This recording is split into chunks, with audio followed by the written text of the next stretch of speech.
তো বন্ধুরা স্নান করে চলে এসেছি। তো রান্না তো হয়ে গেছিলো অনেকক্ষণ আগে, স্নানের আগে।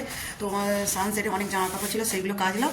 তো মেয়েও এসে গেছে, তো ওকে ভাত বেড়ে দিয়েছি। তা কী কী রান্না করেছি তোমাদেরকে সেটা দেখাই।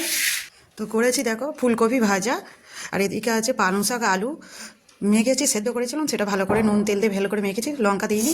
আর এটা হচ্ছে মৌটি মাছ টমেটো আলু দিয়ে একটা তরকারি করেছি। আর এটা ছোট ট্যাংরা, এই ট্যাংরা, তো এই ট্যাংরা মাছের ঝাল করেছি পেঁয়াজ আদা রসুন টমেটো দিয়ে। তো আজ হলো আমাদের এই মেনু। তো মেয়েও বসে পড়েছে ভাত খাবে বলে, স্কুল থেকে চলে এসে ও স্নান টান করে রেডি। তো ওকে ভাত বেড়ে দিয়েছি, তো আমিও ভাত বেড়ে নিয়ে চলে এসেছি বন্ধুরা। তো এ দেখো এই কত সুন্দর, আর এই মৌটি মাছ তো কত সুন্দর লাগছে দেখতে, কাঁচা টমেটো দিয়ে খেতে অসাধারণ লাগে। তো বন্ধুরা খেতে বসে পড়েছি।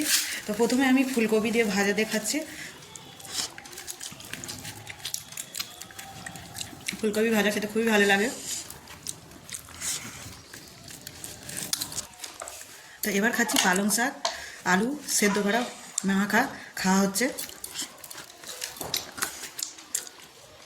খুব সুন্দর খেতে, পালং শাক আলু সেদ্ধ করে খাবেন, খেলে দেখতে বুঝতে পারবেন যে কতটা সুন্দর খেতে লাগে।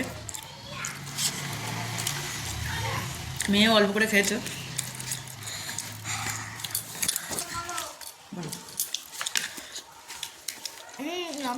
টমেটোর তরকারি ভালো হয়েছে মাছ দিয়ে? হ্যাঁ।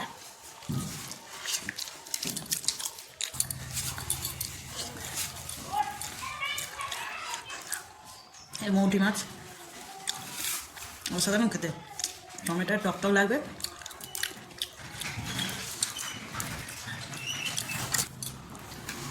তো এবার খাবো ট্যাংরা মাছ। তো এই সাইজের ট্যাংরা ছিল, ট্যাংরা মাছের ঝাল। খেয়ে নে, নুন খেয়ে নো।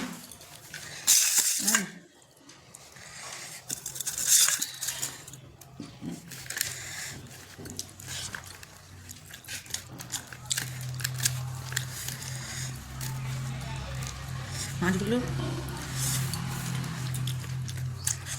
খুব সুন্দর খেতে বন্ধুরা, মাছগুলো টেস্ট আছে বন্ধু, খুব সুন্দর টেস্ট আছে।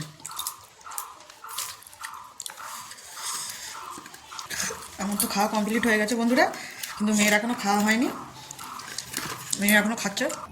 তা এই ট্যাংরা মাছটা খেতে খুব ভালো লেগেছে, তো খাচ্ছে, এখনও বাকি আছে।